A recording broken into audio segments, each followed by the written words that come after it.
मित्रों नमस्कार। मित्रों आज की यह जो डिबेट अमिताभ अग्निहोत्री जी के है, इसमें आपको कुछ ऐसे तथ्यों की जानकारी मिलेगी जिसे आप सुनकर चौंक जाएँगे। अमिताभ अग्निहोत्री जी ने कांग्रेस और समाजवादी पार्टी की तुष्टीकरण की नीति की ऐसी धज्जियाँ उड़ाई, इतना जलील किया है कि आप सुनेंगे तो कहेंगे कि अरे बाप रे! ये इतने खतरनाक लोग हैं जो हिंदुओं को इतनी बुरी नज़र से और इतना इनके मन में हिंदुओं के प्रति द्वेष है समाजवादियों और कांग्रेसियों के मन में। अमिताभ जी ने कुछ ऐसी घटनाओं का ज़िक्र किया जिसे आप सुनकर दंग रह जाएँगे। पूरी डिबेट देखिए मित्रों, बहुत ही ज्ञानवर्धक डिबेट है और बहुत जानकारी से परिपूर्ण डिबेट है। आइए हम लोग देर न करते हुए चलते हैं मेन डिबेट पर। आइए देखते हैं, मजा आएगा। पिक्चर चालू करो बे। चलो चलो। एसके डुबे ने कहा कि 240 आई सीटें इसलिए ध्रुवीकरण। आप लोग अपनी बात पर नहीं टिकते, यही गड़बड़ है। जब 303 थी, उनने अयोध्या में मंदिर का शिलान्यास किया तो भी आप नाराज थे, बोले राजनीति कर रहे हैं। शौचालय बनाने की जगह बताइए मंदिर बना रहे हैं क्या? तब भी आप परेशान थे, बेचैन थे। तब तो 303 थी अपनी घर की, क्या तब भी आप परेशान थे, आज भी आप परेशान हैं। काहे को परेशान हो? उनकी सरकार गिरेगी तो गिर जाएगी। मैंने बड़ी विनम्रता से 3 नाम गिनाए, रुचि वीरा, जियाउर रहमान बर्क और एसटी हसन। ये कबड्डी खेल रहे हैं कि लूडो?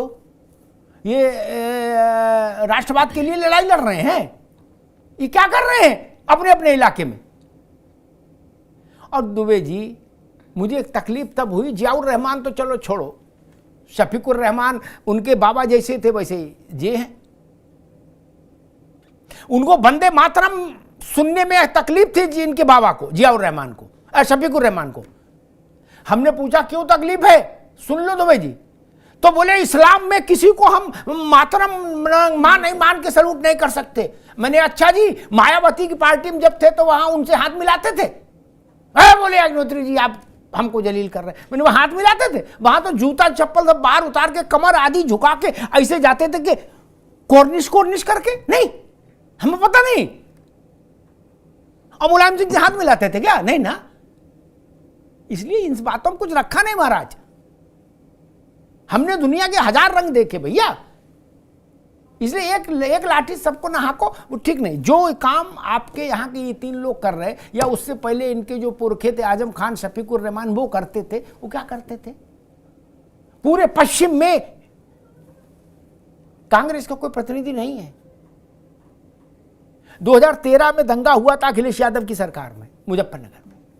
दंगे से ज्यादा शर्मनाक मालूम दंगे के बाद क्या हुआ दुबे जी? ये याद रखने वाली बात है, भारत को याद रहेगी।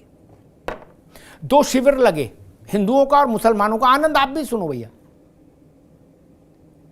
श्रीमती सोनिया गांधी, राहुल गांधी और स्वर्गीय डॉक्टर मनमोहन सिंह प्रधानमंत्री के रूप में, तीनों गए मुजफ्फरनगर और जिस राहत शिविर में मुसलमान थे उससे ही मिलकर लौट आए।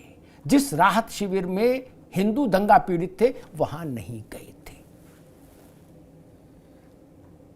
आपकी सरकार ने जो कंपनसेशन की लिस्ट तैयार की थी दुबे जी, अरे गूगल ना देखो, हम बोल रहे हैं तो ठीक ही होगा, परेशान ना हो। उसका खंडन आज तक किसी को नहीं मिला जो हम बोले। उस गूगल देख के क्या समय खराब करोगे? आप सरकार ने जो मुआवजे की लिस्ट जारी की थी उसमें सारे लाभार्थी मुआवजे के मुस्लिम थे। आपकी लिस्ट सुप्रीम कोर्ट में क्वेश हुई, कोर्ट ने फटकारा, फिर दोबारा लिस्ट जारी हुई। ये क्या था? ये हिंदू मुस्लिम नहीं था, ये गुड्डू पप्पू था महाराज। ये इसी से कटुता पैदा होती। खैर आनंद दुबे जी, जेपीसी जब बनेगी, जब काम रिपोर्ट देगी नहीं देगी, क्या होगा या वक्त पर अलग। लेकिन कल महाराज ने तो लाइन ही खींच दी। उनने कहा हमने अपना कानून ठीक ठाक कर लिया है यूपी का वक्फ बोर्ड का, और 13वीं शताब्दी से आज तक के सब कागज जांचे जाएंगे। मैंने आदेश दे दिया है कि एक एक कागज बिल्कुल लेंस लगा, चश्मा लगा के जांचो, और कहीं भी जमीन गड़बड़ हो तो वापस जाए। अब समाजवादी पार्टी से लेकर नाजिम साहब तक कह रहे हैं कि भाई हम तो कमजोर हैं और आपके पास ताकत है तो आप डंडा चला रहे हो। हम्म। अमिताभ जी, जी। मैं इन बातों पे आऊंगा, लेकिन आज जो समाजवादी पार्टी के प्रवक्ता बैठे हुए हैं, दुबे जी, उन्होंने दो बातें बड़ी अच्छी कही हैं और सच्ची भी कही हैं। एक, उन्होंने ये कहा कि मैं 30 साल गुजरात में रहा, लेकिन वहां पे बहुत बड़ा मंदिर है, मैं नहीं जा पाया।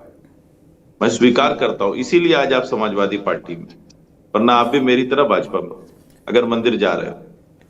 दूसरा मैं आता हूं, इन्होंने कहा कि संभल में दंगा प्रायोजित था। मैं इनके हिम्मत की दाद देता हूं। बिल्कुल सही कहा इन्होंने, संभल में दंगा प्रायोजित था और वो इसीलिए जनेऊ जिन दिखा लोगों रहे ने हैं दुबे उसको जी, देख लो स्पॉन्सर भैया, आनंद बाबू जनेऊ दिखा रहे हैं इसके दुबे जी। और अच्छी चुटिया बात भी है। शिखा। आप, अरे बहुत बहुत अच्छी बात है, दोनों लगाइए, लेकिन शिखा, मंदिर मत जाइए यज्ञोपवीत, आप। शिखा और तिलक, वो कह रहे हम तीनों धारण किए हैं। हाँ हाँ, तीनों धारण किए, लेकिन वो मंदिर जा नहीं पाए थे, मैंने सिर्फ उस पे कहा। और तीनों धारण करके समाजवादी पार्टी में ही है, तो और बड़ा गुनाह है। तो अब इन्होंने कहा तो जिन लोगों ने संभल दंगे को स्पॉन्सर किया था, वही लोग आज चिल्लाते हुए फिर रहे हैं, वही कह रहे हैं दादा रे दादा ये क्या हो रहा है। कहा योगी जी एकदम ताने पड़े हैं। मैं पहले भी कह रहा था और अब भी कह रहा हूं, जिन लोगों ने संभल में हिंसा भड़काने की कोशिश की है, उन्हें कोई नहीं बचा सकता। उत्तर प्रदेश के मुख्यमंत्री योगी आदित्यनाथ जी, और यहां न्याय होगा, हर पीड़ित के साथ न्याय होगा, जिनके ऊपर अत्याचार हुआ है उनके साथ न्याय होगा। अब मैं लौटता हूं, इन्होंने कहा विक्टिम कार्ड खेला, कहा जी साहब हम बड़े कमजोर हैं। अमिताभ जी, वक्फ का कानून इनके पास, माइनॉरिटी इंस्टीट्यूशन इनके पास, अपने पर्सनल लॉ इनके पास, सारे जितने इनके दरगाह से लेके सब उनको संचालन करने की ताकत इनके पास, सब कुछ इनके पास, सरकारी खर्चे पर चलने वाले संस्थान इनके पास, फिर भी ये कमजोर हैं। इतने कमजोर हैं कि लाखों हेक्टेयर जमीन कब्जा ली। तमिलनाडु में पूरे गांव पे दावा कर दिया, वहां एक मंदिर था उस पे भी कर दिया, तिरुचेंतुरई। अब आप आइए, इसी तरह केरल में अभी कुछ दिनों पहले एर्नाकुलम के मुनब्बम गांव में का ये पूरा गांव वक्फ की प्रॉपर्टी। तो जहां चाहो झंडा गाड़ दो, जहां चाहो उंगली उठा दो और कहो कि नहीं, अगर कोई विरोध कहे तो कहे नहीं हम कमजोर हैं, हमारा विरोध मत करिए। ये तो गजब हो गया कि जबरा मारे और रोए भी न दे।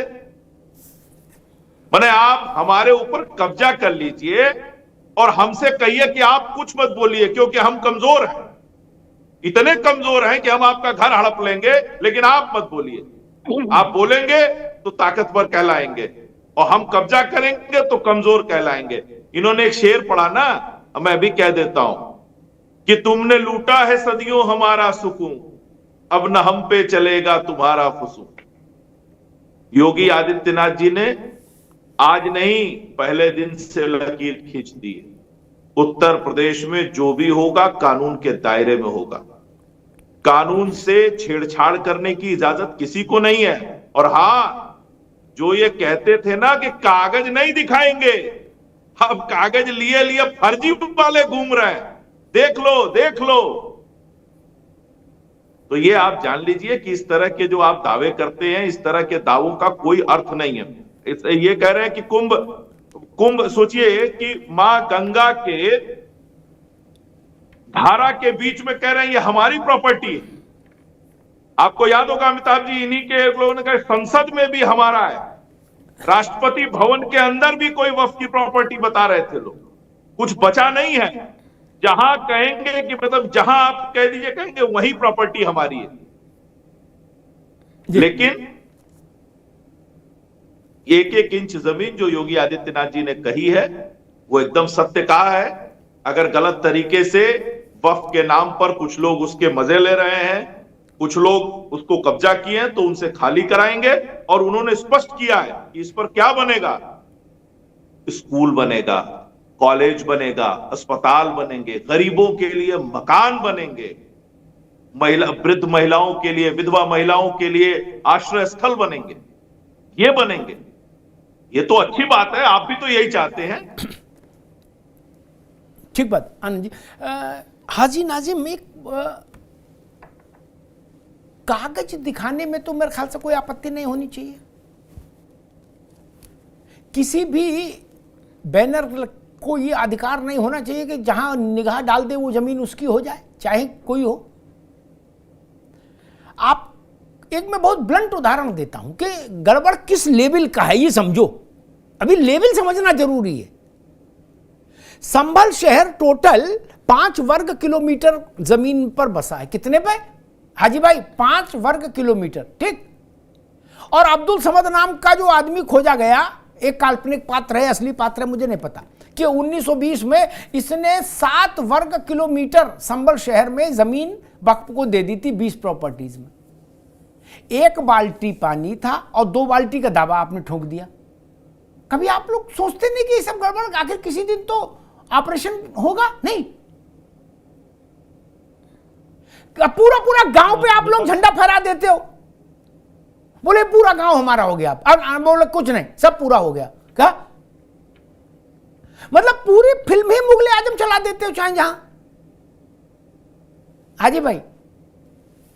हाँ अमिताभ जी, देखिए आपने बहुत अच्छी बात, देखिए भारत की सरजमीं पे हमारा पूरा मालिकाना हक है, क्योंकि हम देखिए भारतीय हैं। और रही बात ये कि जिस तरीके से वक्फ बोर्ड की जमीन की बात अभी आनंद दुबे जी भी कह रहे थे कि 1-1 इंच, भाई ले लीजिए 1-1 इंच क्या, अब तो पूरी भारत की सरजमीं आपके अधीन है, तो आप ले लीजिए। और यहाँ के जो मुसलमान है उनको आप बाहर भेज दीजिए। जिस तरीके की आप बात करते हैं, आप कहते हैं कि भारत के मुसलमान को पाकिस्तान भेज देंगे, भाई भारत का नहीं, पाकिस्तान कहाँ जाओगे? वहां तो वैसे रोटी नहीं खाने को, पाकिस्तान कौन भेजेगा, कौन जाएगा? बाहर रोटी कहाँ है?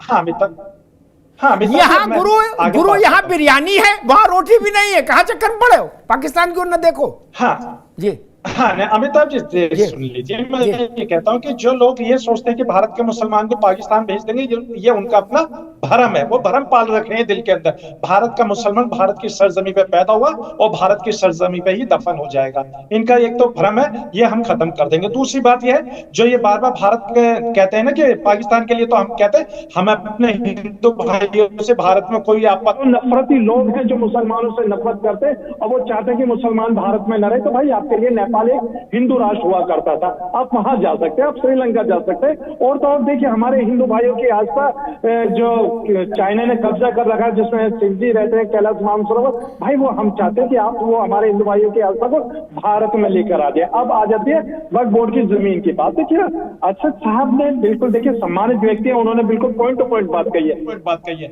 अभी देखिए 2027 आएगा, जो हमसे 1-1 इंच की जमीन हमसे लेने की बात करते, तो हो सकता है आनंद दुबे जी अपनी जमीन को भी ये कह देंगे कि ये हमारी अपनी जमीन नहीं है, क्योंकि इस पे इन्होंने कब्जा कर रखा है। तो मैं ये कहना चाहता हूँ, जो हमारे बाप दादाओं की जमीनें हैं, जो वक्फ कर दी गई, जिस तरीके से कुंभ के मेले में एक सरताज के नाम पे बताई गई थी कि सरताज ने कुंभ के अंदर जमीन दान वक्फ की थी। तो देखिए मैं ये कहता हूं कि अभी रुकना होगा, अभी रुकना होगा, नहीं है। ठीक है, 10 सेकंड और चाहिए, 10 सेकंड और। और जिस तरीके से अभी इन्होंने ये कहा था कि देखिए वहां पार्लियामेंट में भी इन्होंने दावा कर दिया। देखिए वहां पर आपको बता दूं, बदरुद्दीन अजमल साहब बड़े ही सम्मानित व्यक्ति हैं, उन्होंने कोई ना कोई एविडेंस उनके पास है, तभी उन्होंने बदरुद्दीन तक छोड़ो महाराज, किसी भी सांसद अरे से किराया नहीं बदरुद्दीन को लिया। छोड़ो,